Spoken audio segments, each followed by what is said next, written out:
Dear delegates, I hereby call to order the 6th plenary meeting of the 23rd session of the Assembly of States Parties, which is dedicated to the review of the International Criminal Court and the Rome Statute system, conclusion of the review mechanism's mandate, and the future of the review process.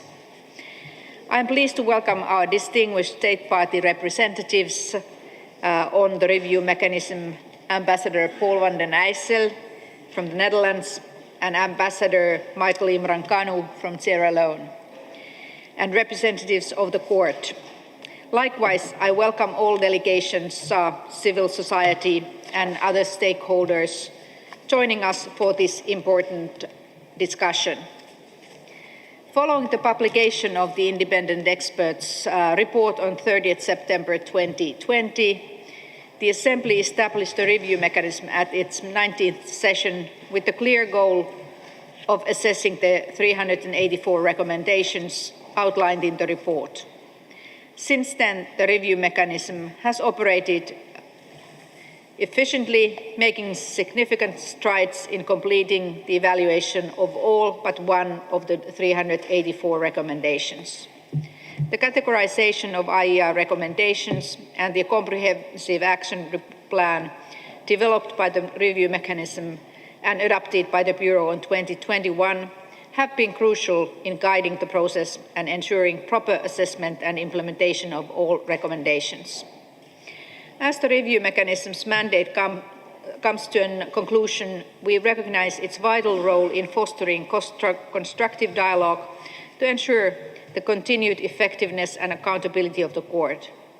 Reflecting and building on the progress made in the last 4 years, we look ahead to the transition of oversight responsibilities to the Bureau.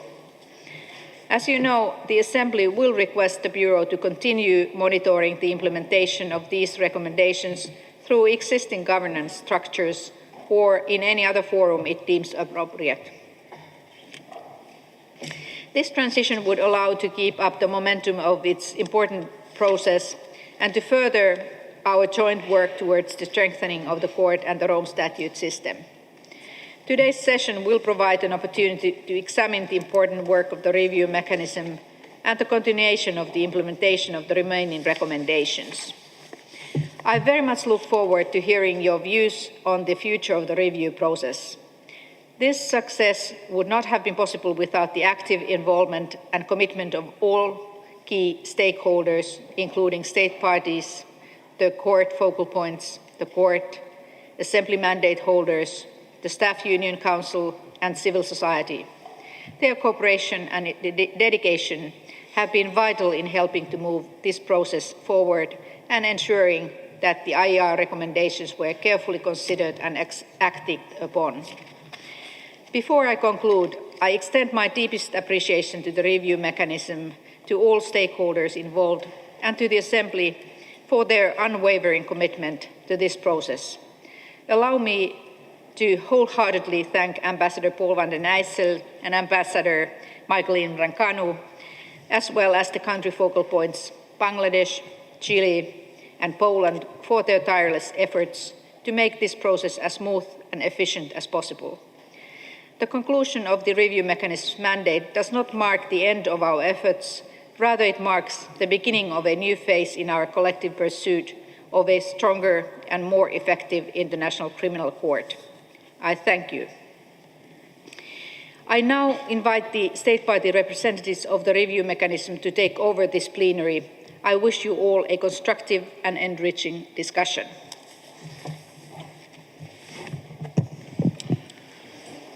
Madam President, thank you. Thank you very much for your very kind and insightful remarks. It is our honor to welcome you and have you make very valuable remarks in this plenary on the review of the International Criminal Court and the Rome Statute system. We appreciate the strong support we've enjoyed during the past year from yourself as President and indeed all state parties, the court, civil society, and all stakeholders. We appreciate your recognition as President of this Assembly of the importance of the review for the court and the Rome Statute system, And given your long-standing and special link with the court, we know that you take this issue very much at heart. Thank you again so much. Madam President, distinguished delegates, representatives of civil society, all stakeholders. Since the review mechanism started its mandate in 2021, following the submission of the report of the IER experts in 2020, we have carried out all the elements of the mandates contained in Assembly Resolution ICC ASP/19/Res 7. We first did a categorization of all recommendations, then a comprehensive action plan, which allocated the responsibility for assessment of the 384 recommendations to the different organs of the court, the facilitations, and the assembly as appropriate. Since 2021, we have held meetings as a platform for discussions of the recommendations for which the review mechanism took responsibility. That is, those recommendations that did not fall within a facilitation of the Bureau. As of today, we are pleased that all of the 384 IR recommendations, save for the exception recommendation 140, have been assessed, either positive with modifications, or negative. We have submitted our report to this session of the Assembly pursuant to Resolution ICC ASP/22/Res 6, paragraph 12, which has been issued as ASP document ICC ASP/23/14.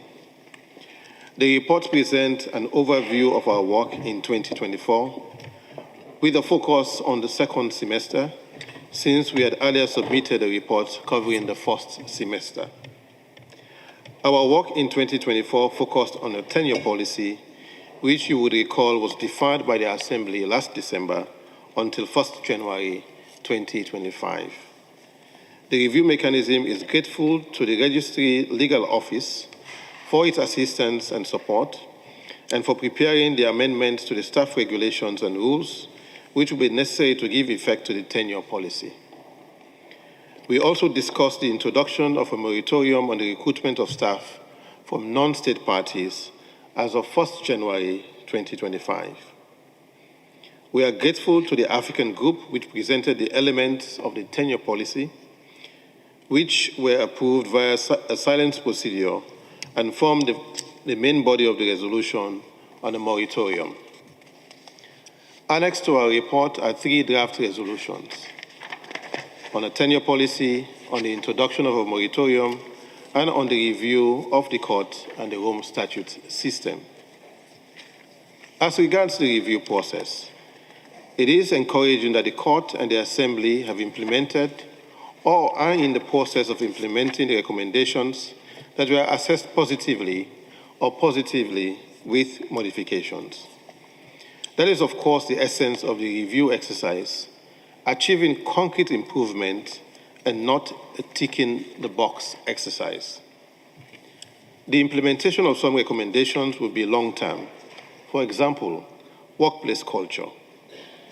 We encourage sustained focus on the implementation of the IR recommendations.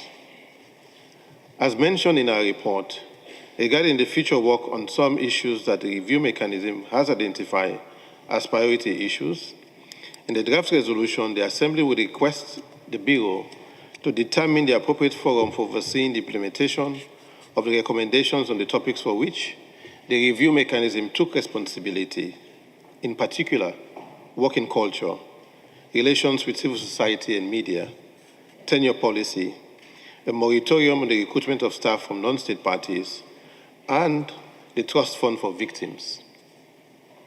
The mechanism is of the view that there will be a need for constant oversight of developments regarding these issues. The Assembly would also request the Bureau, through its working groups, to continue to monitor further action and implementation of the recommendations that have been positively assessed or assessed positively with modifications. In the draft resolution, the Assembly will also give mandates to the Assembly mandate holders and the court for follow-up work on the oversight over the implementation of IAR recommendations. Let us stress once again in this context, the success of the review exercise is dependent on the actual implementation of the positively assessed recommendations. In our report, we also recommend that the Assembly requests the Secretariat to keep the metrics on progress in the assessment of the IR recommendations updated and to circulate the matrix in advance of each annual session. As we have mentioned on many occasions, the matrix is a living document that will be updated to reflect the status of implementation of the respective IR recommendations. In that respect, we would recommend to change the name of the matrix to include progress on implementation. We would like to now invite your views on the review process and its future. These suggestions will be very helpful for the Bureau moving forward. While there is a list of speakers, we encourage you, even if you have not inscribed, to take the floor to make points that you wish to raise on the work of the review mechanism and the future of the review process. And as you've been hearing from my co-state representative on the review process this year, I will now yield the floor to Ambassador van der Eysels to proceed with this plenary. Ambassador. Thank you very much, Michael. I mean, as you are familiar to this two-man show, and we continue to the very end, and I'm happy about that. Before we begin with the speakers list, I would like to invite Mr. Herad Abtahi, who has been with us on this journey from the start, the court focal points for the judiciary, to make some remarks on behalf of the court. Herad, you have the floor. Thank you, ambassadors. Good afternoon, everyone. Indeed, as you've said, I've accompanied you and the review mechanism full life cycle since the beginning as one of the three court focal points. My colleagues graciously agreed that we do what we did last year, which is that I speak for all of us. So, because I've been with you since the beginning, I could not think but just for a fraction of a minute think about the genesis of this and the fact that whilst the independent experts panel was established before COVID, most of the work ended up being conducted during COVID, and the report itself was released in September 2020, where we were all wearing masks. And many of these meetings took place through computers. There were 384 recommendations, over 348 pages, almost a numerical anagram. We all worked hard, the court, you, states parties, to go through this within this period of 4 years to proceed with the assessments. Recommendations that concerns every aspect of the court, organ-specific, but also governance, internal, but also external relationship with you. Workplace culture, which was a very important aspect also of this review, which included, among other things, ethics and prevention of conflicts of interest, for example, or internal grievance procedures. But there were also a lot of discussions on human resources. Tenure is one of these sub-elements, and also budget process, performance indicators, strategic planning.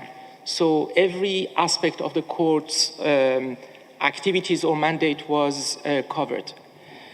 During these 4 years, we, the court, did our utmost to complete the assessment of all the recommendations for which we were responsible.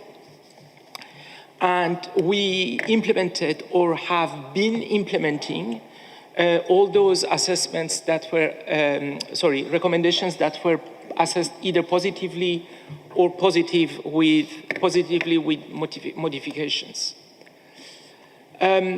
Today, I think we can say that with 100% certainty at the level of the court that under the auspices of the review mechanism, the review process has represented a driver for growth within the court because the review mechanism's consultative and inclusive work fostered productive collaboration between the organs of the court and other programs within the court system, but also between the court itself and the ASP. For those who were here 4 years ago, or 5 or 6 or 7 years ago, a lot has been achieved through this dialogue. I think this is not an exaggeration if I said that we all worked together on this common purpose. So this has, in our assessment, contributed to the reinforcement of the court's efficiency and effectiveness.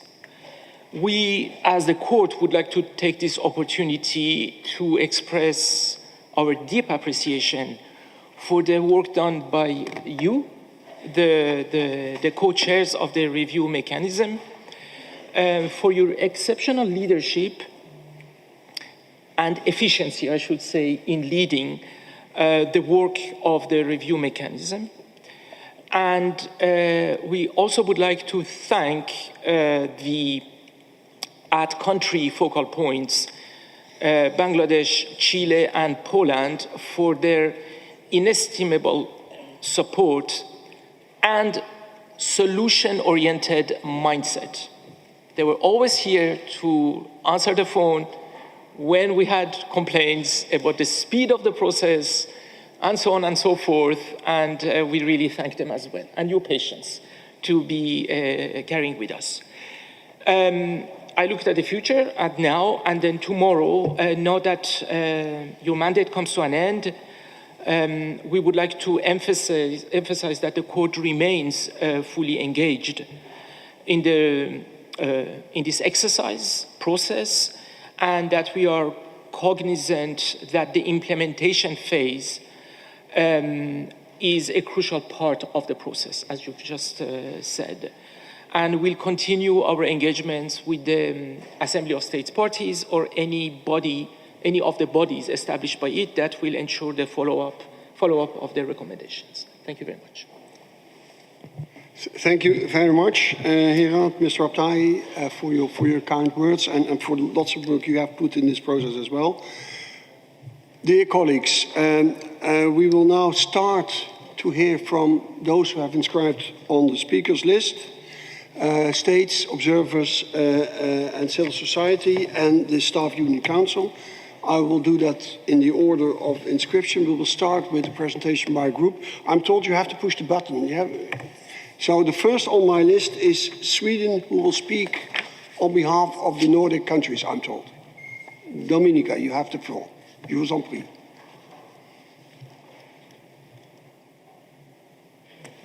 Thank you, Chair. I have the honor to speak on behalf of the Nordic state parties, Denmark, Finland, Iceland, Norway, and my own country, Sweden. The review process has been an immense joint effort. We wholeheartedly thank the review mechanism, in particular Ambassadors Michael Kanu and Paul van der Ijssel, the country focal points for their work and guidance in the past few years. We extend our appreciation to the Assembly mandate holders, the court focal points, as well as the state party delegates. We welcome and commend the court's effort and engagement in this process. As we have completed the assessment phase, we need to continue to focus on implementation. This is probably the most important part of the review mechanism. We welcome that implementation oversight will become part of the regular structures of the Assembly of State Parties. Enhancing the court's governance and further implementing the one court principle is and will be of utmost importance. An important outcome of the review was the introduction of an efficient tenure policy for management position that could improve staff motivation and internal mobility. We particularly welcome continued discussions on workplace culture and tenure policy within the ASP structures. We also welcome that continued attention will be given to the Trust Fund for Victims after the conclusion of the review. The conclusion gives us an opportunity to look at how current facilitations could be restructured. Chair, one of the major issues that the independent expert review identified was the workplace culture at the court. The Nordic countries have, during the review process, placed particular emphasis on improving workplace culture and staff well-being. We acknowledge the efforts of the court so far. However, the staff surveys, as well as the latest IOM reports, show that much more work has to be done. It is for the senior management of the court as a top priority to improve the workplace culture at the court. We encourage continued commitment and steps towards concrete improvements. A healthy working environment would also enhance the efficiency of the court. We can reassure the staff of the court that an inclusive and healthy workplace culture, staff well-being, and gender equality will remain a top priority for the Nordic states. We believe that active participation by staff in the implementation of recommendations, including through the Staff Union Council, is key to sustainable results. The Nordic state parties remain committed to ensuring that the ICC and the Rome Statute system are optimized to deliver on the core mandate of fighting impunity and delivering justice for the victims. I thank you. And allow me to take off my Nordic hat and speak in my personal capacity. And I would particularly want to thank my Polish colleague, Paulina Dudzik, for all her hard work. I would also want to extend a special thanks to my colleague from Canada, Chris, my colleague from South Africa, Cornelius, and Dia from Estonia, as co-sponsors of our proposal on the tenure proposal, and thanks for their support. I thank you. Thank you, and thank you very much for your kind words addressed to us. Others will thank you perhaps outside this hall. Next on my list is the Ambassador of Mexico, Ambassador Morena Toscano. I don't recognize you, I don't know where you sit, but you have the floor. Ah, voilà, madame, vous avez la parole. You have the floor, madam. Thank you, President. Mexico would like to thank the ambassadors, and Ambassador van der Sol and Michael Kanu, for their work that they've done with regards to the review mechanism.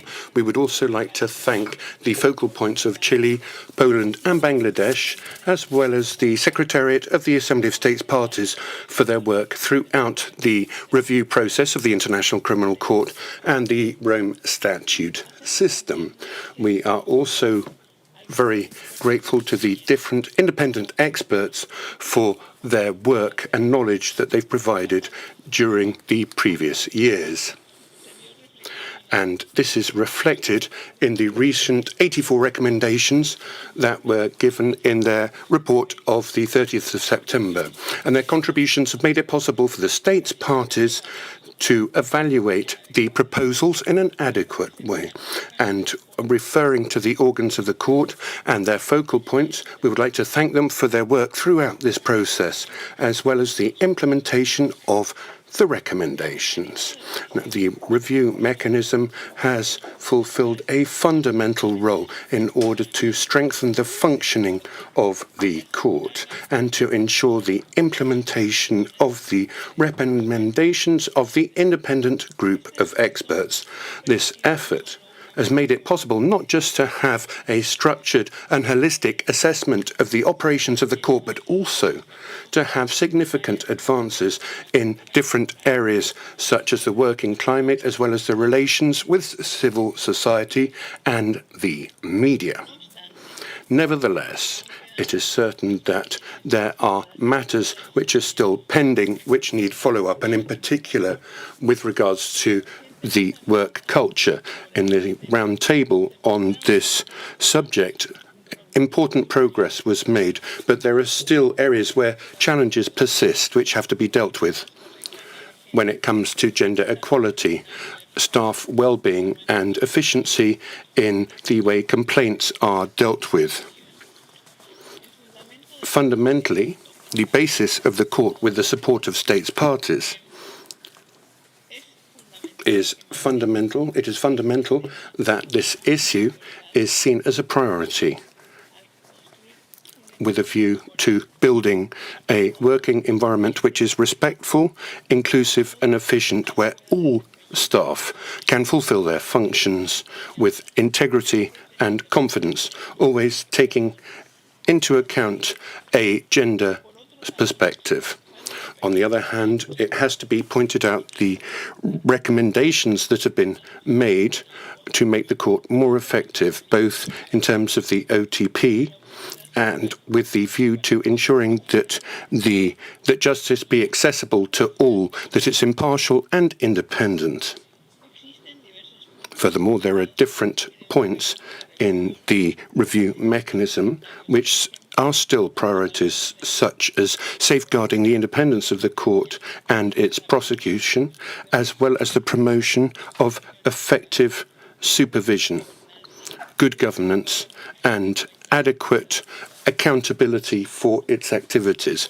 In the future, in the States, we have to work together to ensure that the court can fulfill its activities and that the pre-trial examinations all the way to investigations are conducted as effectively as possible. It's up to all of us and all the bodies of the court as well to keep working to meet in the best possible way the challenges that the court faces at external level, whose legitimacy is key when it comes to achieving its judicial objectives. We cannot accept external pressure being put on the court. The full implementation of the recommendations is positive, or with amendments is something that has to be carried out together, that requires constant attention thereto.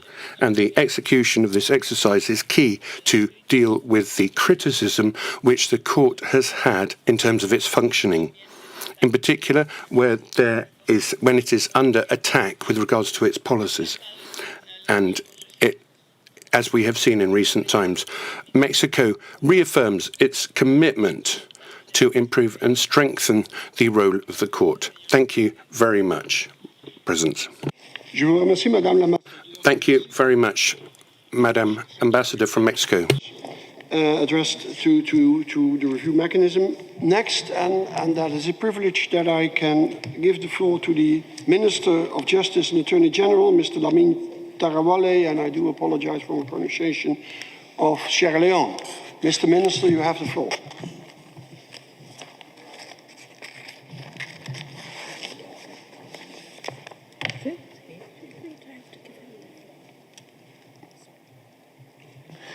Good afternoon. As we reflect on the journey of the International Criminal Court and the Rome Statute over the past 2 decades, we must acknowledge both the significant achievements and the challenges that have shaped this system of international justice. The ICC has played a pivotal role in advancing accountability for the most heinous crimes, contributing to the development of international criminal law and providing a platform for victims to seek justice. The very existence of the court underscores the importance of the rule of law and the need for states to unite in the fight against impunity for atrocity crimes. In 2018, this assembly of state parties reflected on the ICC's shortcomings, which had become evident over time. These challenges call for our collective attention and action. The launch of the review process in 2019, the subsequent work of the independent expert review, and the concrete recommendations made to the ASP and the court, as well as the work of the review mechanism, must be seen as a part of a dynamic and collective effort to strengthen the court, enhance its impact, and ensure that the Rome Statute system remains fit for purpose in addressing the evolving challenges of international criminal justice. At this plenary, Sierra Leone wishes to emphasize the importance of the outcomes produced by the review mechanism, which are critical for the continued strengthening of the court and the Rome Statute system. Over the past years, the review mechanism has made significant progress having assessed all but one of the independent experts' recommendations. Since its establishment in 2020, the mechanism has fostered constructive dialogue on the ERI recommendations and broader institutional reforms. As for this session, Sierra Leone acknowledges and welcomes the work of the review mechanism and its outcomes.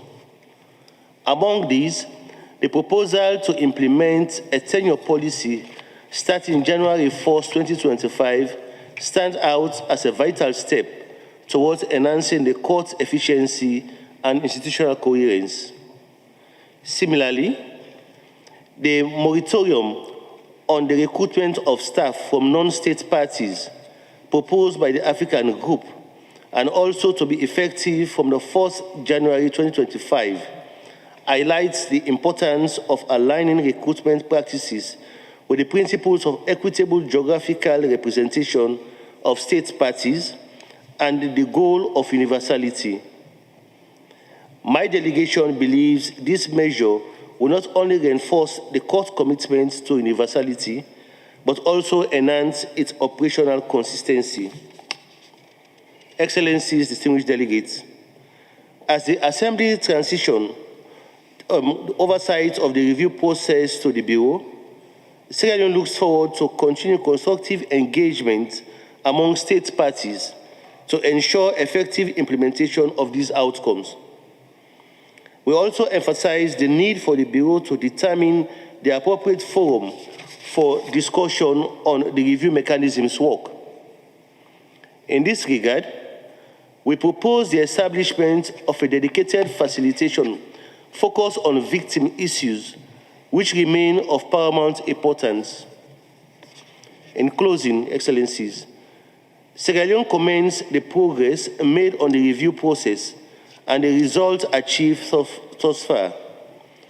We stress the importance of sustained collaboration to address the evolving needs of the court as it continues its mission. Our delegation remains steadfast in its commitment to a shared vision of a robust and impartial institution dedicated to upholding justice, accountability, and the rule of law. I'll conclude by paying a well-deserved tribute to the co-chairs of the review mechanism, Ambassador Paul den Wencel of the Netherlands and Ambassador Michael Imran Kanu of Sierra Leone, as well as the dedicated L Committee focal point, the Bangladesh, Chile, and Poland, for their valuable contributions in complementing their mandate with efficiency, transparency, and inclusivity. I thank you. Thank you very much, Mr. Minister, for your very valuable statement, and I think your suggestions on the future are duly noted. And thank you for being here. Next on my list is the Ambassador of Chile, one of the country focal points, Ambassador Carvajal Martin. You have the floor. Yeah, voilà.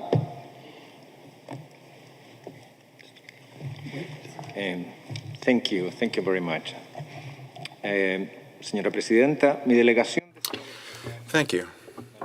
My delegation wishes to applaud the work of the review mechanism of the ICC and the commitment of member states in its evaluation and continued improvement. Ever since it was created, Chile has taken a deep sense of responsibility as a focal point for the mechanism. We've contributed actively to international justice. We want to recognize Ambassadors Paul van der Nijssen of the Netherlands and Michael Imran from Sierra Leone. We thank them for their leadership and dedication that have been essential in this review mechanism, making sure that the ICC evolves in a transparent, efficient, and effective way. We also value the contributions of civil society. Their contributions have expanded the vision of state parties and put victims at the heart of the debate. Over these 4 years, the mechanism has advanced significantly. I want to reiterate the importance of the commitment of state parties that have evaluated each and every recommendation with time and effort. This collective work has allowed us to strengthen the pillars of the court and its main bodies as well as subsidiary bodies. We highlight the elaboration of clear categories and an integrated work plan that has served as a roadmap for the evaluation of all the recommendations provided by the independent expert group. Thanks to this collective work, we have strengthened the pillars of the court, improving its effectiveness, operational efficiency, and consolidating its legitimacy, thanks to upholding principles of transparency. The matrix that looks at the state of implementation of recommendations is essential. It is key to visualize the changes and progress made. We admit that some recommendations, such as those related to the culture work, required sustained commitment and continuous effort in implementation. It's the responsibility of the state parties to guarantee that these recommendations continue to move forward towards their realization and therefore guarantee the success of the whole process. We make an appeal, therefore, to all state parties and to the Assembly to continue working on the recommendations that have been evaluated positively so that they are translated into concrete improvements in the functioning of the court. The progress made need to project into the future, and we need to consolidate the institution, making it stronger and more transparent, committed to its mission to be a pillar of international justice. Thank you very much. Thank you, Ambassador. There's something wrong with what's happening. So it's better? It's okay. I have a very strange sound, but maybe that's of course the earphone. Sorry. Technique is never been my strong. Look, thank you very much, Ambassador, and of course we thank you and your predecessor for all the work Chile has done in the review process. Next on my list is the Ambassador Susanna Gordon of New Zealand, the Ambassador to the Netherlands. Ambassador Gordon, you have the floor. In case you wanted a mic. Thank you. New Zealand joins others in expressing our thanks to the facilitators of the review mechanism, Ambassador van den Ijssel, Ambassador Kanu. You have been a most excellent two-man show, and we really thank you. You have guided us through this sometimes challenging but always important process with calm and with clarity. New Zealand supported the review mechanism throughout its tenure and will continue to support this work as it is taken up in other forums. We know that at times it can be uncomfortable to work through some of the much needed changes that we've needed to see at the court. And we also know that real change takes time. But we commend the work thus far. And I think it's wonderful in this debate to have a moment to reflect on just how far we have come. And even this year, we're pleased to see that we're continuing with new agreements, such as the agreement on the tenure policy and the moratorium on hiring nationals of states not party. And the good thing about these agreements is the fact that they show our ability to compromise. You know, the final policies weren't exactly what New Zealand would have drafted, but we're pleased to support them. And we thank our states parties colleagues who have likewise done so, and this shows our collective ownership of the court's effectiveness and success. Ambassador van den Ijssel, you said in your address on Monday that while attention to external threats is necessary, the internal rigour, strength and efficiency of the court is equally important, and we agree. Having our house in order ensures that we can be as resilient as possible in the face of external threats. As we move forward, New Zealand's aim is to support the court to be as efficient, effective and healthy as it can be. And we'll continue to work with others to see the work of the IER carried forward. And some of the discussion will move to the Bureau next year, and we want to put on record our commitment as a Bureau member to move this work forward with the best interests of the court and states parties at heart. I'm just going to finish by sharing a proverb from my country in Te Reo Māori, our Indigenous language. The proverb says, "Waiho I te toi potu, kaua I te toi roa." And what this means in English is, let us keep close together and not far apart. as our court is facing some pretty strong headwinds in the next period, we need to stand together and keep this in mind as we work together to further the work of the review mechanism. Thank you.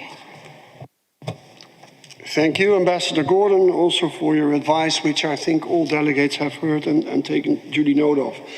Next on my list, there are some changes in the list, I understand, is the delegation of France. I'm told that the Deputy Director of Legal Affairs, Ms. Barbier, will address us.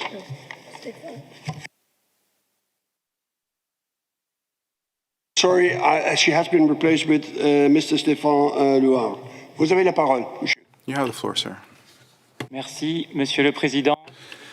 Thank you. President, Excellencies, ladies and gentlemen. France is part of the state parties that have supported the review process of the court in 2019. It has allowed for an in-depth audit after almost 20 years of activity. It's the only standing jurisdiction to judge international crimes of the most grave nature. The review mechanism, with the help of different working groups of the Bureau of the ASP, has allowed us to provide effective follow-up of the 384 recommendations presented by independent experts that we wish to once again thank for their work. We are convinced that this review has improved the working of the court.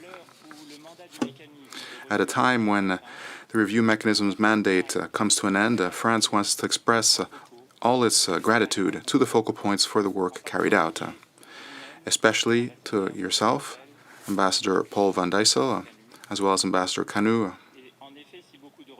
Yes, if many recommendations have actually been implemented by the court,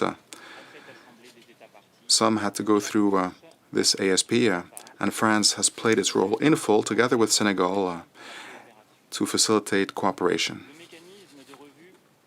The review mechanism has made many cases move forward, and many of them have led to resolutions that are to be adopted this week. The policy that limits terms of office is an important one. It will allow for better geographic representation as well as gender balance, and also a greater culture of mobility. This policy will therefore improve the context of work, which is an essential ingredient for the officers of the court to work in good conditions for a more efficient court. The implementation of a moratorium on recruitment of states that are not parties to the Rome Statute is also a landmark decision. It will also allow for better geographic representation of state parties in the court staff. Lastly, the resolution on the review mechanism allows us to prepare for the future. We know that there remains pending issues in the context of our review. The context at work, relations with civil society, or even the trust fund for victims. We count on the Bureau of the ASP to establish the best way to address these issues. We're pleased to have requested the review mechanism to have extended its mandate last year, keeping in mind the advances we have known since then. Mr. President, ladies and gentlemen, with the end of the review mechanism, it saddens us to see disappear a working group that benefited from interpretation in the two working languages of the court. That is why France has proposed that the meetings of the Group of The Hague, chaired by the Vice President coordinating the group, could benefit from interpretation as of next year at a constant rate. This initiative has received the support of many state parties, and we are pleased by this movement that favors linguistic diversity. Mr. President, ladies and gentlemen, thank you for your attention. Je vous remercie pour I thank you. And also for your compliments to the review mechanism. Next on my list, but I also get information that you want to speak later, is the Ambassador of Argentina. You would like to speak later? Okay, thank you very much.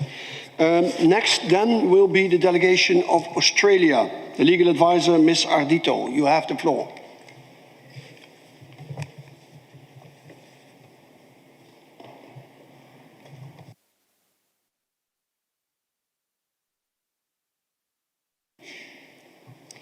Thank you very much to Ambassadors Van den Ijssel and Kanu and the Ad Country Focal Points. Excellencies, distinguished delegates, Australia welcomes the successful conclusion of the mandate of the review mechanism, which has made great progress in assessing the 384 recommendations assigned to it in the independent expert review, most of which we're pleased to see are now being implemented.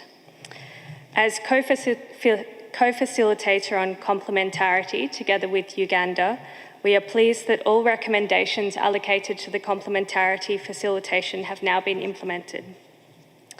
We thank the facilitators of the review mechanism for leading this process of review and reform as a transparent and inclusive state party-driven process. And we commend the constructive engagement of both the court and states parties in the review process and ongoing dialogue on reform. However, we, like others in the room, consider the process of reform to be an ongoing one. The onus rests upon the court and all states parties to continue to identify aspects of the court's functioning which require strengthening, to ensure our significant collective investment in the review and reform process continues to pay dividends. We underscore the importance of ongoing attention on the court's internal workplace culture, noting that achieving cultural change cannot happen overnight and is an ongoing endeavour. We welcome this matter remaining under discussion in the appropriate forum. Australia is committed to strengthening and supporting the court, and we remain focused on ensuring that the court is optimally placed to deliver its core mandate now and into the future. Thank you. Thank you very much also for your kind words.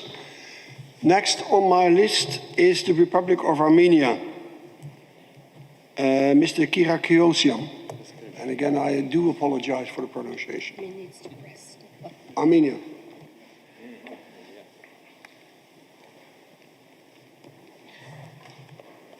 You have to press the button. I can't recognize you in the hall. Oh, voilà. You have to press the button. Would it be convenient to request for later? Yeah, it's fine with me, but we already have a couple of later, yeah. and later will not be far away because we're not going to go into an evening session. I'll request the floor then. I'll come back to you. Yeah, thank you. Okay. Next is the delegation of Poland, also a country focal point. Pani Paulina Ducik. Proszę bardzo. Thank you, Ambassador. Your Polish is excellent. Distinguished state party representatives of the review mechanism, distinguished delegates. Poland, as a member of the review mechanism at country focal point, has had the privilege of working on the review process from its beginning. Before I focus on the way forward, allow me to look at the road traveled to recognize the enormous amount of work that has been done by all stakeholders involved. We started by categorizing all 384 recommendations. By the way, I think this number is already symbolic. Tons of documents and hours of meetings led us to the thorough assessment of each of recommendations. In some cases, the outcome of this assessment is very tangible, for instance, an introduction of the tenure policy, while in other cases, further intensive effort is still required. And here I would like to refer to one of the topics for which the review mechanism took responsibility and which requires our special attention, namely the workplace culture. The review mechanism has always said that changing the workplace culture would not happen overnight. In the corporate language, it is said that the workplace culture change is essential to align employee and management behaviors with the overarching business goals. But the International Criminal Court is not just a corporation, and its staff members are not just employees. The reality is that issues of poor work culture are found in many bureaucracies, national and international, as well as in the private sector. I believe, though, that the ICC could and should become a leader in this field through the resolute action of its management. workplace culture is what is really happening between people rather than what the leadership aspires for in new policies or strategies. Distinguished delegates, let me just touch upon one last issue. In the draft resolution on the review mechanism, we propose that the Assembly request the Bureau to determine the appropriate forum for overseeing the implementation of the recommendations on the topics for which the review mechanism took responsibility. Poland has been looking into streamlining the existing facilitations and finding a new home for the review mechanism's topics. Our suggestion would be the following. The topics related to workplace culture and trust fund for victims could be covered by the study group on governance. The issue of relations with civil society and media could be taken on board by the co-facilitators on complementarity. When it comes to the implementation of a 10-year policy and the implementation of a moratorium on the recruitment of staff from non-state parties, we think that the appropriate forum to oversee these topics could be the Hague Working Group. To conclude, if I may, I would like to take this opportunity for the last time, officially, to thank the review mechanism state party representatives, Ambassador Paul van den Eyssel and Ambassador Michael Kanu, for their skillful leadership all these years. I thank the court focal points who have been always very committed to the cause and extremely helpful. And Mr. Abdahi, dear Hirat, you know that I always take your calls with pleasure. And last but not least, I would like to express my greatest gratitude to the Secretariat, to Gail Ramoter and Aaron Mata. Thank you so much, colleagues. Without your support, all that we have achieved would not have been possible. And just to respond to my distinguished Swedish colleague's remarks and her kind words, I would like to say that it is thanks to such active and dedicated delegations as Sweden, Canada, Kenya, and many others that we are able to successfully conclude our mandate. Thank you so much. Dziękujemy. And of course, we have taken duly note of your very concrete and specific suggestions about the future. And thank you for your words of gratitude, and be assured that this is a mutual feeling. Thank you very much for all the work you've done. Next on my list is the delegation of the Netherlands. I have Ms. Steven, but you have the floor. Yes, I'm here. Thank you, Mr. Chair. The Kingdom of the Netherlands joins others in thanking the excellent work of the co-chairs, Ambassador Kanu and Ambassador van der Eyssel. A healthy workplace culture is something the Kingdom of the Netherlands considers to be very important. But for the moment, for today, we would like to focus this intervention on the topic of gender specifically. Today marks the 10th day of global activism against gender-based violence as part of the UN Orange the World campaign. The Kingdom of the Netherlands proudly supports this campaign and strongly condemns all acts of violence against women and girls. Gender-based violence is one of the most prevalent human rights violations in the world.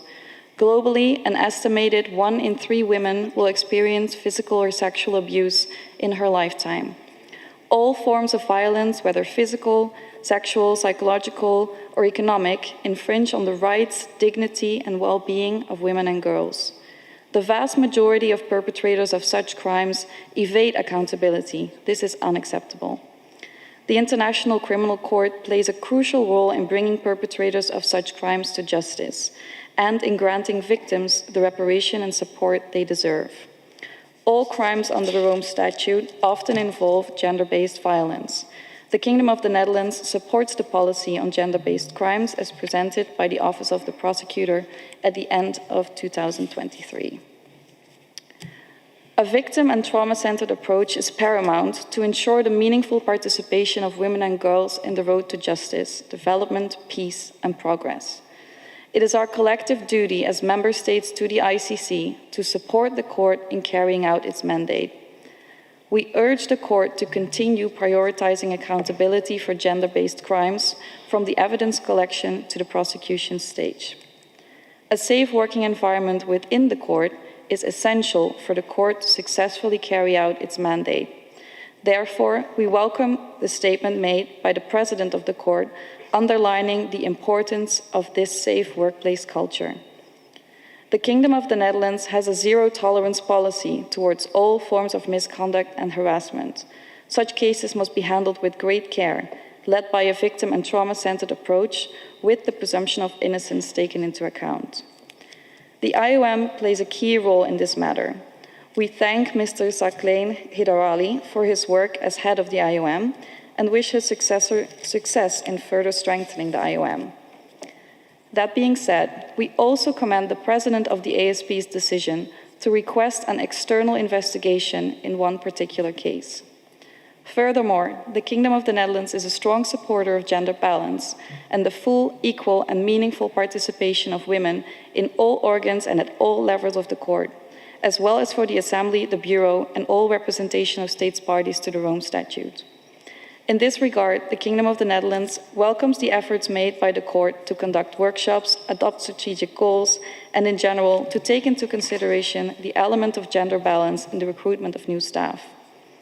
Besides diversity of the Court's workforce, general gender awareness and understanding of gender perspectives is a crucial skill for all staff. There is still quite some work to be done, but we commend the progress that has been made thus far. The Kingdom of the Netherlands remains committed to the prevention and elimination of all forms of violence against women and girls as a matter of human rights. We call on everyone to take action during these 16 days of activism. Only by working together can we build a future where women and girls live free from violence. So let us orange the world by standing united against all forms of violence and continue our fight for gender equality. Thank you. Thank you very much, and also for your kind words addressed to the review mechanism. I have no more speakers inscribed on the list, but I still have Uganda, Argentina, Armenia. If you're in a position to speak now, I see the Ambassador of Argentina nodding. Then we first do the three speakers. I can also go through first to the civil society, but I see that Argentina is in a position to deliver its national speech. The Ambassador of Argentina has the floor. Muchas gracias.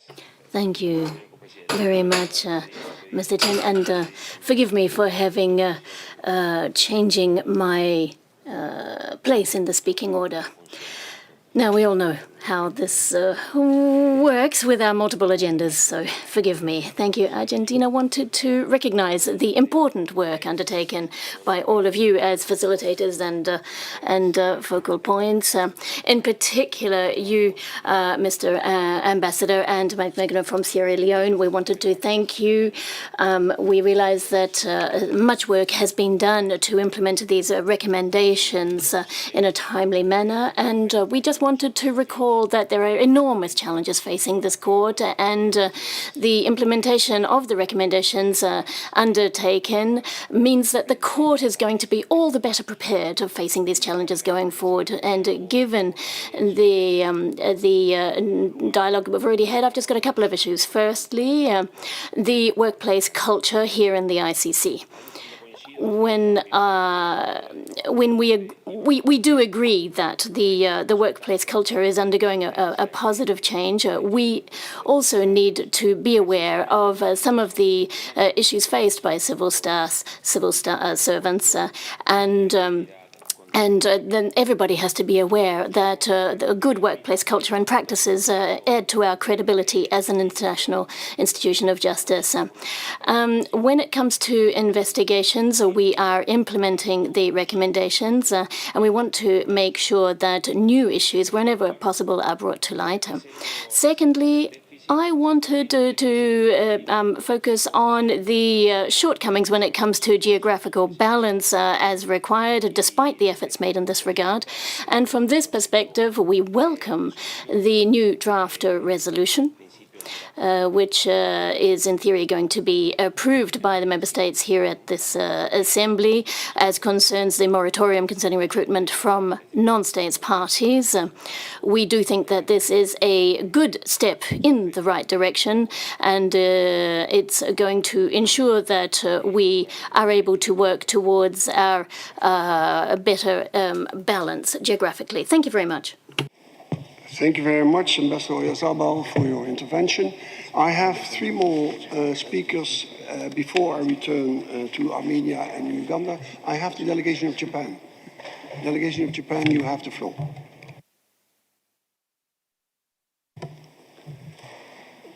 Thank you, Ambassador, for the floor.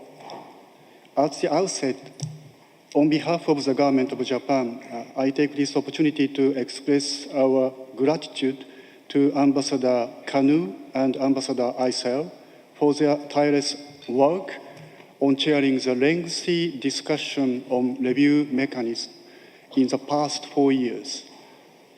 Their effort has been vital for strengthening the functioning of the court to further build up the credibility of this important judicial institution.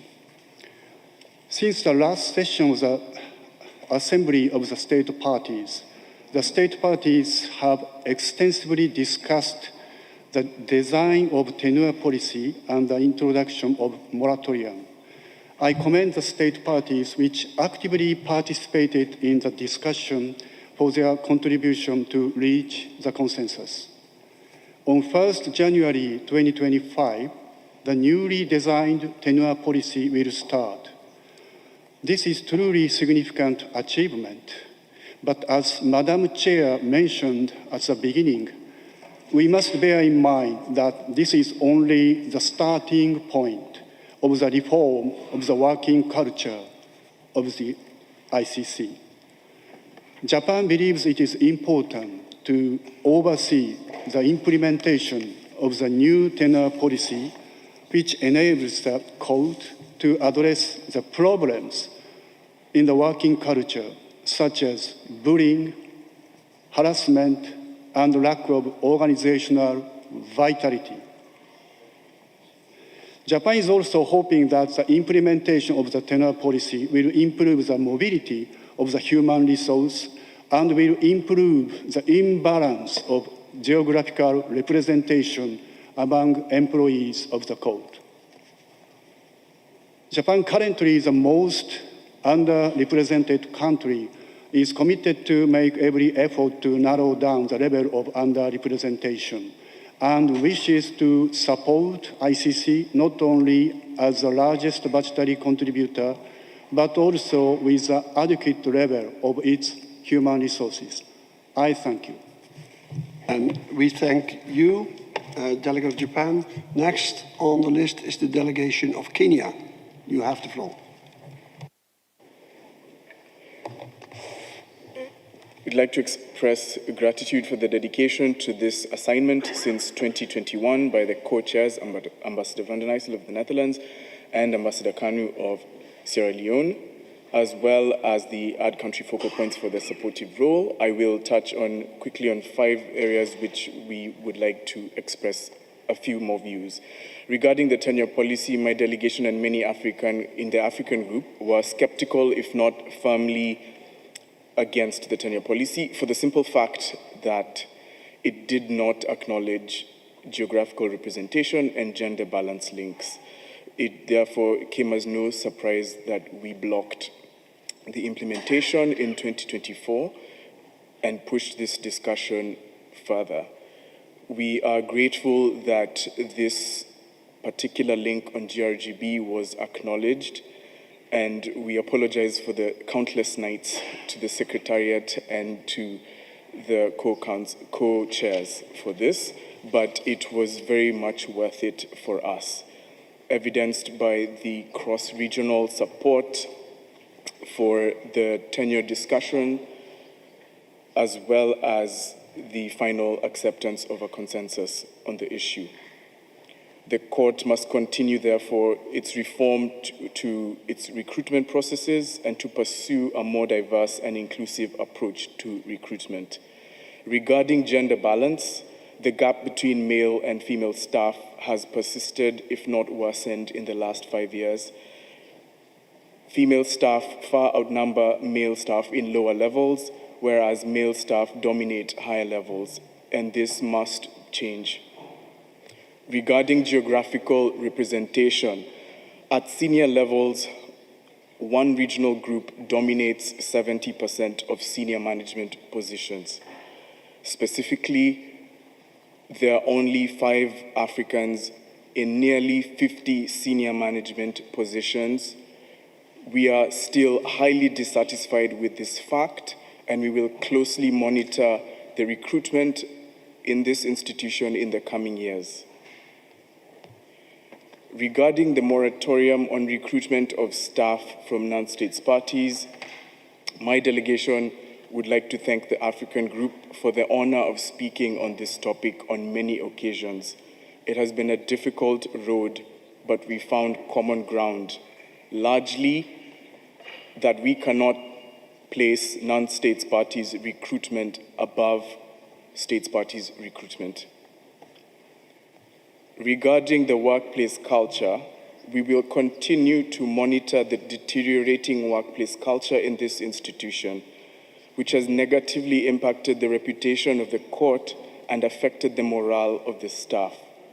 In conclusion, we have a long way to go from an ideal situation, and therefore we urge state parties to stay intensely active and alert as we enter implementation and monitoring phase so that we do not lose the gains that we have made thus far.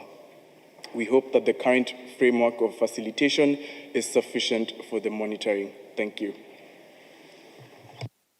We thank you for your statement and your kind words. Next on the list is the delegation of Switzerland. Leslie, vous avez la parole. Switzerland, you have the floor. First of all, we'd like to commend the review mechanism for its engagement and the quality of its work. Switzerland would like to thank particularly Ambassadors Paul van der Eyssen and Michael Imran Kanu for their remarkable and tireless commitment to the cause of the independent expert review. The expression of Switzerland's unwavering support for the International Criminal Court goes hand in hand with our commitment to improving the efficiency and effectiveness of the Rome Statute system while strengthening the resilience of the court. We have taken very early on concrete action by leading between 2014 and 2016 the informal Lyon process on this topic. The task now is to pursue the implementation of these recommendations, and we call on all stakeholders, including the states parties, to take up this task while respecting the independence of the court. As a member of the Bureau, Switzerland will support solutions that enable the recommendations to be completed while making reasonable use of available resources. In this respect, the use of existing ASP structures to monitor the implementation seems the adequate way forward. While noting that all areas of work are equally important, as this has been underlined by other delegations, a sound working culture lays the foundation for a successful implementation and accomplishment in every other area. The last survey in this regard, unfortunately, has fallen short of being satisfactory. However, it has also shown that the sensitivity about workplace culture has increased and that entities such as the IOM, the Ombudsman, the Focal Point for Gender and Equality have shown their positive effect. We are particularly pleased that in the area of gender and equality, a significant improvement was noted amongst the staff. We take this not only as a positive, but also a very much encouraging signal for further action on the implementation of the recommendations overall. Thank you. Thank you, Madam, for your speech and your kind words, and I'm sure your ideas and suggestions are duly noted by delegates. Next is the delegation of the United Kingdom. I'm not sure who's going to speak on their behalf, but you have the floor. Thank you. On behalf of the United Kingdom, I'd like to thank you, Ambassador van den Eyssel and Ambassador Kanu, for your stewardship of the review mechanism. I would also like to thank Poland, Bangladesh and Chile as ad-country focal points and the court focal points, and the ASP Secretariat for all their support to ensure the successful completion of the review mechanism this year.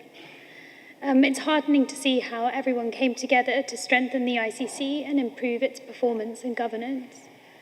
At this ASP, we welcome the introduction of new policies that will ensure the court benefits from fresh thinking and new talent, whilst helping move towards fairer geographic representation.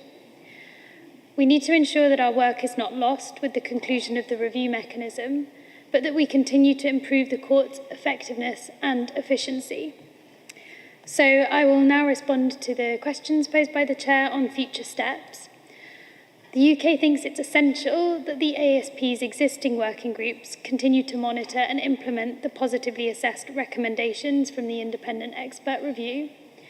We think it's essential that, in particular, the topics of working culture and the Trust Fund for Victims find an appropriate home, and we suggest that this is as part of an existing working group, given that this work needs to move faster and go further to resolve concerning and critical issues. And finally, we think it's important that the matrix remains a live document, and we like the Chair's suggestion that the matrix is focused on implementation. You can count on the UK's continued engagement in the process of court reform. And thank you very much again. Thank you for your statement and your kind words. And again, your very concrete suggestions will be noted by delegations. I have, before I conclude the part of state parties addressing, I still have two open space for Armenia and Uganda. I don't know, is Uganda in a position? Yeah, you are. The delegate of Uganda has the floor. Thank you. I would like to thank Ambassador Paul van den Eyssel and Ambassador Michael Imran Kanu of Sierra Leone, and the country focal points, Bangladesh, Chile, Poland, for the tremendous work done on the review mechanism. Since its appointment, the review mechanism has carried out tremendous work during the 19th, 20th, 21st, and 22nd sessions, and we commend the review mechanism for the work that has been done up to this point. We note with appreciation the work done by the other assembly mandates, the court organs, and independent officers of the IER recommendations, especially on the positively assessed recommendations. We have before us 3 draft resolutions of the review mechanism for adoption on implementation of a tenure policy, the moratorium on the recruitment of staff of non-state parties, and the review of the International Criminal Court and the Rome Statute system. We would like to encourage that the Bureau and the Assembly continue to engage the court even after this review mechanism is done to find ways to improve equitable geographical representation and gender balance in professional posts. We'd also like the record to reflect that the draft resolutions which are to be adopted are not in any way impeding us from continued discussion on the critical issue of the review mechanism topics like the recruitment of staff and GRGB going forward. We remain concerned that many nationals from non-state parties continue to be recruited, which in most cases has meant ignoring the consistent requests from state parties' recommendations on recruiting non-state parties. We urge all state parties to reflect on this trend of recruitment of non-state parties that is emerging in the recruitment of staff and reevaluate the responsibility we have as state parties to make sure that we work collegially with the court. We will also do our part in reflecting on these issues, including on the impact that this might have in the implementation of the resolutions. With regard to the resolutions on tenure, we note the African group made consistently issues to do with the impact that the tenure system would have on GRGB, especially at the management levels, and given the fact that we have at the senior level only 5 Africans out of 50 positions at the senior level. We are still concerned that these issues raised are not fully reflected in the draft resolutions, and while we join consensus, we will closely monitor the implementation of tenure and its impact on GRGB, and we look forward to a comprehensive review of this tenure system after 7 years. It is important for the credibility, legitimacy, and universality of the court that its senior management reflects the diverse geographic and gender character of its constituents. The implementation of the resolutions of this review mechanism should be to have every state party represented in the organization and to achieve greater regional diversity by reducing the proportion of the most highly represented regional groups and to increase the proportion of less represented regional groups, thereby reducing the overall imbalance. And let me state that Uganda is ready to support the adoption of these resolutions and once again commend the co-chairs of the review mechanism and the add country focal points.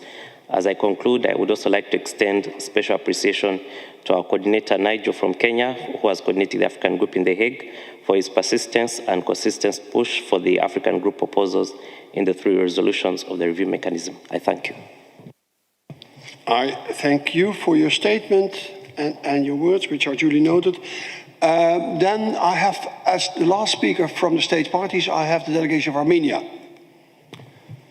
Before we turn to civil society and the Staff Union Council. Armenia, you have the floor. Thank you. Thank you, Chair.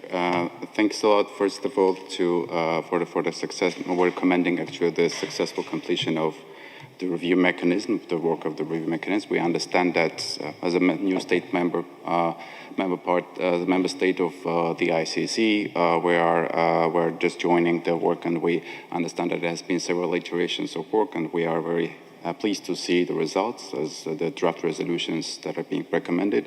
And I think all of the topics that have been tackled by the review mechanism are quite crucial for the strengthening of the court and making it more efficient. We specifically would like to highlight also the concerns raised by many delegations, including regarding the tenure policy implementation issues, where we have to be really mindful of the geographical representation and balanced representation, including in a senior staff of the court. That's, I think, very fair enough, and which goes also in hand also with the other proposal, which is relating to the moratorium of non-state parties, requests from non-state parties, which is another important aspect regarding the boosting up of the representation from different geographical areas of state parties, not putting the non-state parties above the state parties, which we find is important to follow up. And of course, important to see also the resolution of the review mechanism on of the Rome Statute system in general. We think that we will be very openly working with other member states to monitor this process and to get involved as much as we can, and also expert-wise, and also in other ways. By that, just wanted to again thank for the work concluded, and we're looking forward to working with other member states. Thank you very much. Thank you very much for your kind words and for your statement. I have one last state party asking for the floor. It's the delegation of Canada. Canada, you have the floor.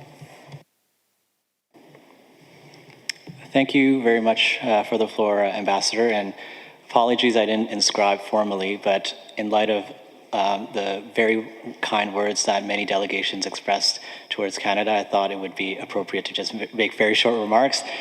First of all, thank you so much, Ambassador Paul van den Uysel and Ambassador Michael Kanu, for really guiding this really long process, your stewardship. We were so happy to engage so actively on so many issues, and I think our smiles and goodwill is very much shared.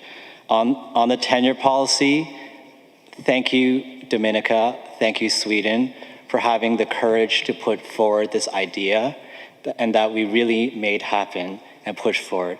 I want to thank my colleague Cornelius from South Africa, I don't think he's here right now, and my colleague from Estonia, Dea, who we really worked day and night doing the cross-regional consultations. We had so many late-night chats. We worked so hard to engage with the court, and we did it. We really did it. I want to also thank my colleague from Kenya, Nigel, my colleague from Ghana, Senelor, for all the hard work and consultations we did to make the moratorium policy a success, one that preserves the ability of the court to hire language staff, one that preserves the ability of the court to hire in-country experts in situation countries, and one that achieves the goal that is common to all of us to achieve geographical representation and gender balance. Lastly, I just wanted to very quickly thank Paulina, one of our ad country and fearless focal points, for all of her hard work in responding to our many annoying WhatsApp messages about what the next step forward is.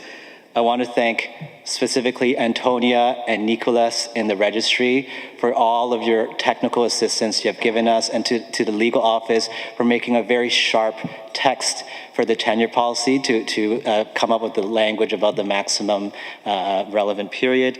I want to thank Gail, I want to thank Aaron for all of the work that you've done to make this really a success. Lastly, I just wanted to close with the fact that clearly more improvements in working culture must continue, and Canada will continue to engage very closely in making the court a better place. Canada sometimes asks really hard questions on very difficult subjects, but it is always with love and for the long-term sustainability of the court that we do it. We are proud to be a part of this organization since day one, and will continue to put our love and effort towards it. Thank you. Thank you. That were a lot of thanks. Let me thank you and Canada for your active participation from the start of this process. States parties, we've come to the end of speakers as far as states parties are concerned. So I have one more look around the room, and then you can always come back, but in order to be organized, we always try to have states parties first. But I don't see further requests from the floor from states parties.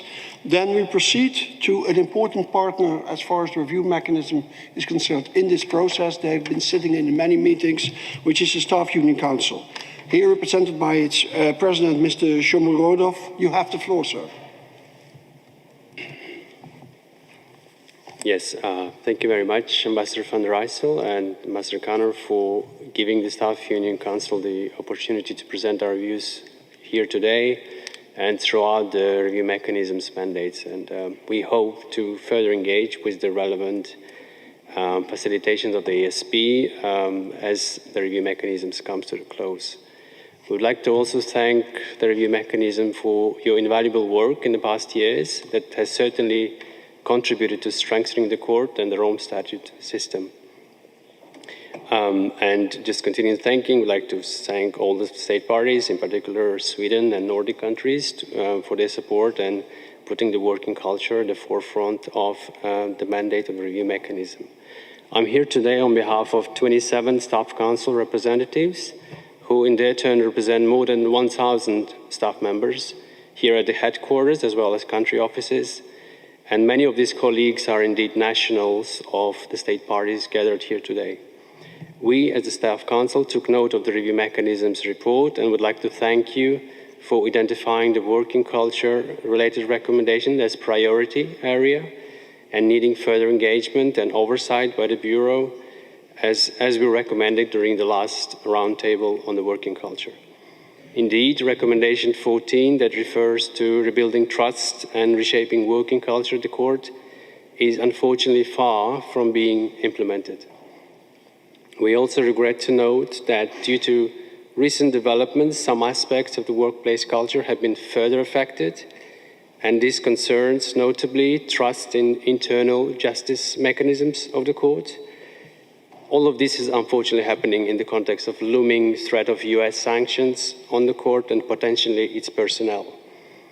As you may know, the latest IOM report informed us that instances of misconduct such as harassment and abuse of authority are still allegedly happening at the court, including by elected officials.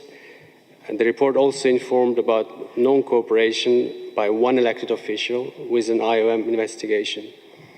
Since the publication of the report, we were approached by numerous concerned staff members and subsequently issued a statement calling for an independent and external investigation of the cases pertaining to elected officials.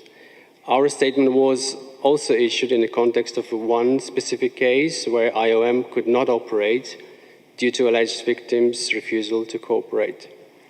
To get further data from our constituents, we conducted a survey, and the feedback we received showed that respondents called for due process and principles of fairness to be followed in any internal or external investigation of misconduct, and that the same standards should apply to staff and elected officials equally during investigations and sanctions stages.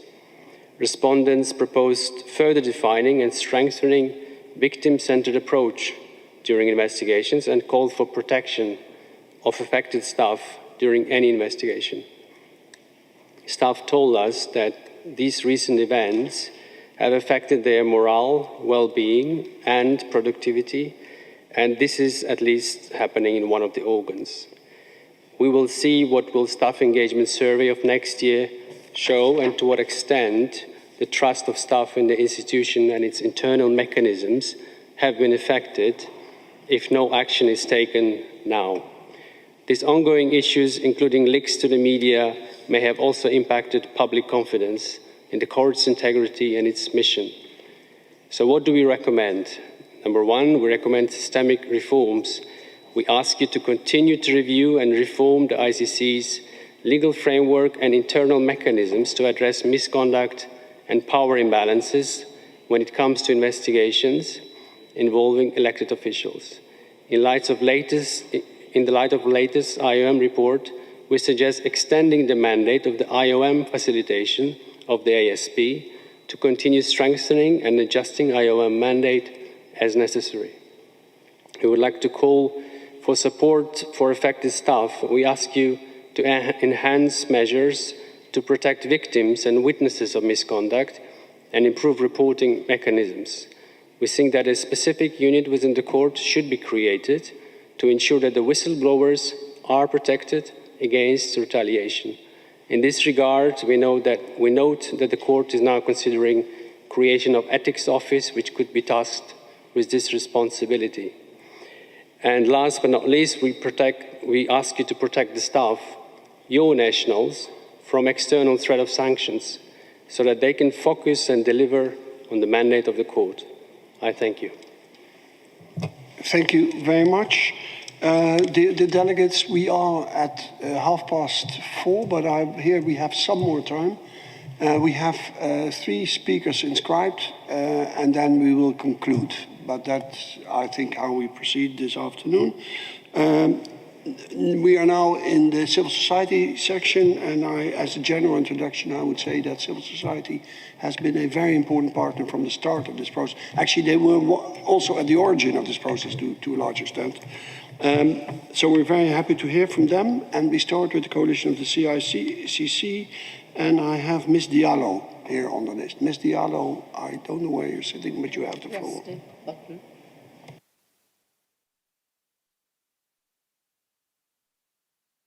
C'est bon. Merci, messieurs les ambassadeurs. Thank you, ambassadors, excellencies.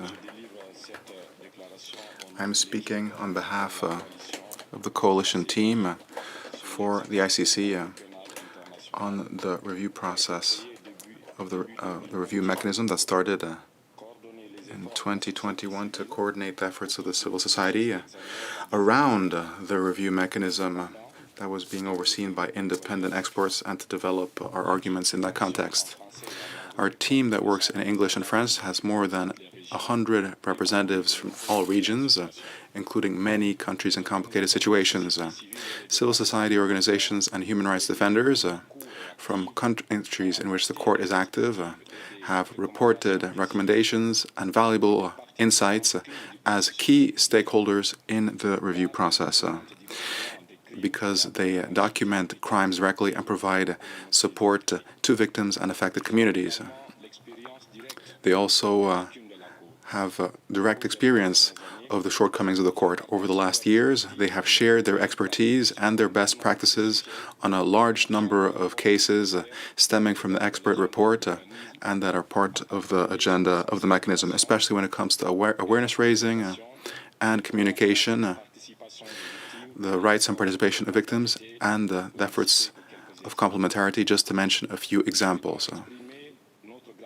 We want to express our gratitude to the Ambassador Michael Canu and Ambassador Paul van Den for their leadership that's been effective and inclusive, especially when it comes to the inclusive measures that were set up to facilitate access and participation of civil society so that we could participate in the work. We've also had regular online meetings and also by providing simultaneous interpretation in English and French. However, we are saddened by the fact that most of the meetings of the mechanism in 2024 were closed to representatives of civil society as well as others, which represents a saddening breach with the methods of work of transparency and inclusive of the review mechanism in previous years. We applaud the commitment towards the review process and the implementation of recommendations with the support of the Bureau and its working groups.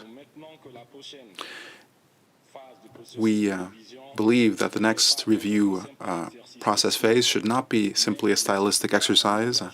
It should require continued and solid commitments to improve the performance of the court and the global outreach of the Rome system. In 2025, looking to the future, as the mechanism comes to an end, we recommend that the following fundamental principles continue to guide the process.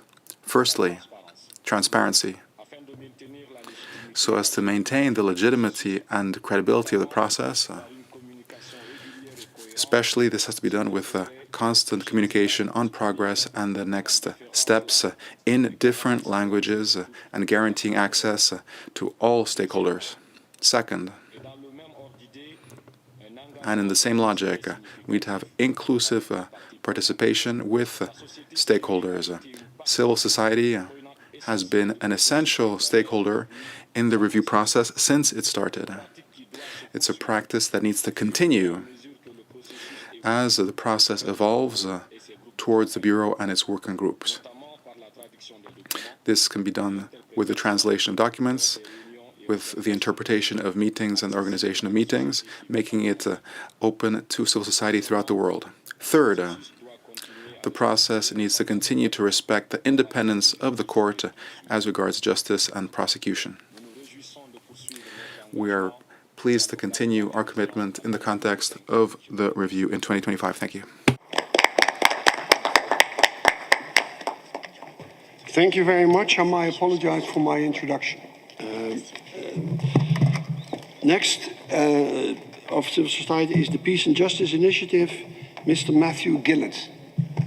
Mr. Gillett, you have the floor. Thank you, Ambassador. Honourable Assembly, the Peace and Justice Initiative congratulates this Assembly and the Court on all the steps taken so far to implement the recommendations of the independent expert report. However, further efforts are required. To this end, we would like to highlight two interconnected topics. The first is the length of proceedings, which is addressed in various recommendations, including numbers 192 and 194. Overly drawn-out proceedings hamper the delivery of efficient and effective justice for victims of grave crimes. The Chamber's practice manual has deadlines for a range of decisions. However, to ensure that those deadlines are respected, they should be adopted in binding instruments with deviation only permitted in exceptional circumstances. We are particularly concerned at the glacial pace of delivering reparations to victims. The reparations process must be sped up to avoid the situation where victims pass away without receiving any tangible remedy. In this respect, we commend the work of the Special Criminal Court in Bangui. It has completed proceedings in 19 months, including decisions on victims' reparations, and including the implementation of those recommendations in the same timeframe. We call on the ICC to examine the Special Criminal Court's practices and take from the best practices where it can do so. The second area to highlight is the use of emerging technologies, which is encouraged in recommendations 208 and 209. Greater use of digital technology should be made, including the use of audio-video links. In particular, interviews of witnesses should be presumptively recorded in audio-visual format as close as possible to the time of the events in question. In addition, technology should be used to speed up and standardize disclosure proceedings. The Peace and Justice Initiative stands ready to assist this Assembly and the Court in implementing these recommendations, with thanks to you all.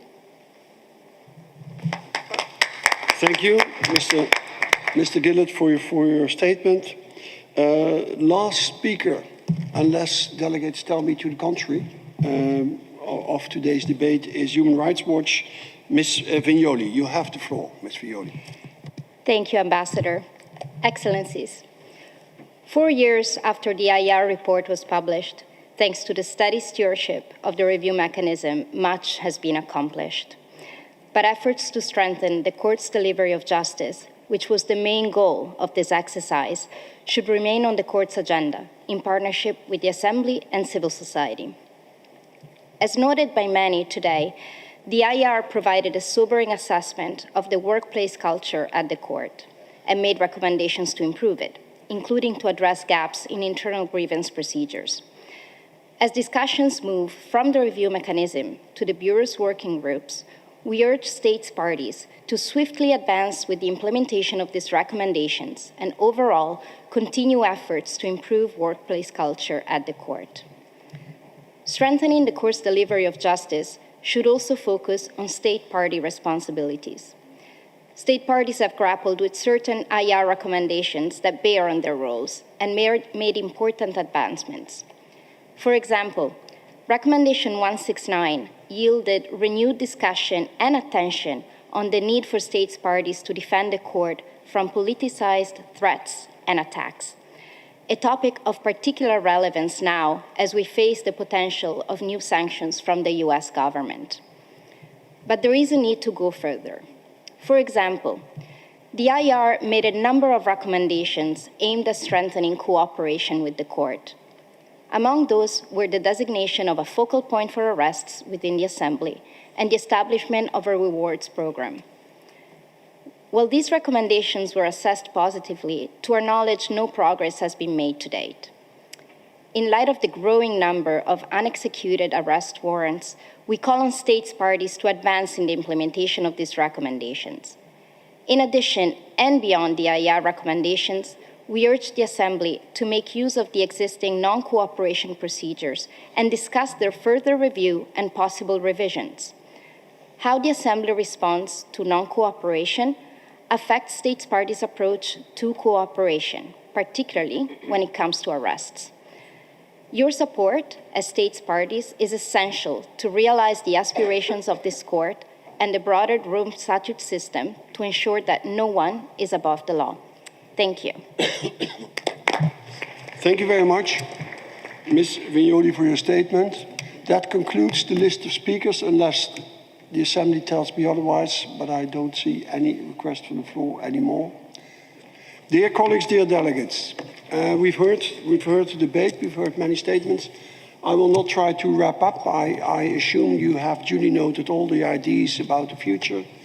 Let me just say that when we had the discussion 1 year ago, we were told that we should continue and not stop.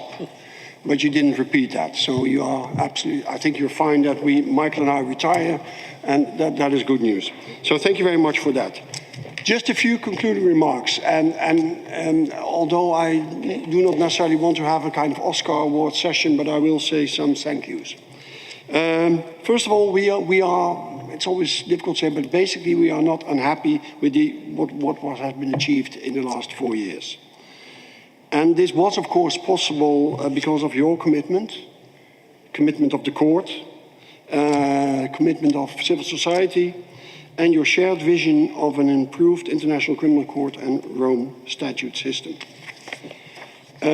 As we have said throughout the review process, and Michael also repeated it, the assessment and the whole exercise has not turned out yet, and I still hope it doesn't turn out a ticking-the-box exercise. But it was really a full step towards implementation of the positively assessed recommendations. And the process of the review of the court and Rome Statute system is aimed at improving of the systems in place. And as I said during the opening session, and it was repeated by some speakers in the hall, I still am convinced that strengthening the court and the Rome Statute system can help us in countering external challenges. And we are very pleased that we have played a part in getting this work started. And we now leave the role of overseeing the review process in the capable hands of the Bureau and the Assembly mandate holders, and whatever the Bureau will decide on future steps. As we've said several times, 4 years is quite a long time, and I think we are happy to give now our mandate back to the Assembly, and we think that much of the work can be done in the regular facilitations, as it always has been done. I mean, we did a lot of recommendations, but the bulk of the recommendations was always discussed in the various facilitations. And again, and it's with different words as a ticking box, but let me repeat it because it has always been in the forefront of my concern that this would be a paper process and not a real process. It is, of course, the implementation that will decide whether this review operation is a success or it stays, in the end, a bureaucratic exercise. I think we are beyond that point, but we have to remain cautious. Well, there are so many stakeholders which I have to thank. I will be brief. As I said, it's not an Oscar award here, but first of all, the court focal points. They have been great inspiration and very helpful. Mr. Herat Abtai, who has joined us from the start, many meetings with state parties, bilateral, and that was very helpful. OTP focal points been very helpful. I still remember a former deputy prosecutor, Mr. James Stewart, some of you may still know him, who was very decisive in the idea that we should not have a separate discussion of assessment by the court or by the state parties. We should have open discussion of assessment of all recommendations. And I think that was a great advice. And it helped us, and that was another concern we may have had. I was there at the beginning of the process, that this process could have turned into a we against them. And it never has. It was we together. We didn't always agree, but I'm still grateful to these kinds of suggestions. Mr. Racine did also great work when he continued in his vein. On the part of the registry, we started with Mr. Zavala Gillet. He's now, he's made career. Then we had other registry focal points, Mr. Escuderu, and at the end we had Ms. Pereira de Sousa, who was always also active in her position as gender focal point. So many people whom we would like to thank. The Secretariat has been mentioned, Staff Union Council, civil society. Of course, we would like to thank the IER experts. They were at the basis of our work, but they were also willing always to come and explain us and you why did they advise as they advised. And Mr. Goldstone himself appeared in many meetings, be it in a digital fashion, but we owe a lot of thanks to him. Of course, the country focal points, Bangladesh, Chile, Poland, they were very instrumental in our process. We could use them also as sparring partners, and they helped us to do the things we did. So thank you all. We stop. Well, we hope you accept the resolutions as a kind of legacy. It were 4 years. It was fun. Thank you all. As I said, I don't know what I have to do next, but we'll find something. Michael. Thank you, Paul. Thank you. As you know, in the Oscars, they save the biggest award for the last. So perhaps we'll end with the biggest thank you, which is personally my thank you to you for our partnership that has lasted for 4 years. It certainly deserves recognition. But let me just say a few words on sort of, again, not summarizing our discussion, but just framing it and conclude with the thank yous. I know we've spent some time already. I will summarize using 3 C's. The first C is the completion of the mandate. I think, as Paul said, last year we had that we should continue for 1 year, but for now I think we've all come to the conclusion that the review mechanism has completed its mandate. From what we've had from a process that was inclusive, transparent, comprehensive, and we're grateful for the support that we've received from all stakeholders. I will not go through the list which Paul has already mentioned. The next is concrete outcomes. We also heard from you that there were concrete outcomes, and certainly this process has not been ticking off the box exercise. The two issues discussed today are already clear. The tenure policy, which will come into effect soon, as well as the moratorium on the recruitment of staff from non-state parties. The last C is continuous discussions and engagement, and that really relates to the particular issue of workplace culture. I will re-echo the words of Ambassador Gordon of New Zealand. Let us keep close together and not far apart. On this issue, we need to continue to engage, and based on the recommendations that we made as a review mechanism. Our work is about the community of people. Paul, you've been an excellent partner. We've worked very well. That was an immediate understanding at the very beginning. But also the secretariat. I just want to say the secretariat. I want to recognize Gail and Aaron for their important work throughout this period. And for the ad country focal point, it's easy for us to say Bangladesh, Chile, and Poland. But Paulina, you have been consistent and a great supporter of our work. Thank you so much. Thank you, state parties. This has been a worthwhile endeavor. And on behalf of the ASC president, I declare this plenary meeting closed. I wish you a pleasant evening. My goodness, but I'll see you Friday, yeah? We'll see you Friday. I have to hurry. It's a bit unfortunate because I have to go to the ACC. Okay, thank you. We'll see you Friday. Don't run away from me. Too soon. Oh my gosh, well done. It's 4 years. Thank you. Thank you very much. So now you are... No, you're really now you can deal with the Security Council. Well, I still have the ASP vice presidency. No, I know, but it's one thing less. One thing less. One thing less within that portfolio, that's what I meant. One thing clearly done. Thank you. Paul already left? No way, this is Paul. This is Paul. He had to run away. Here, thank you. It has. I don't want to kiss you. I'll kiss you later.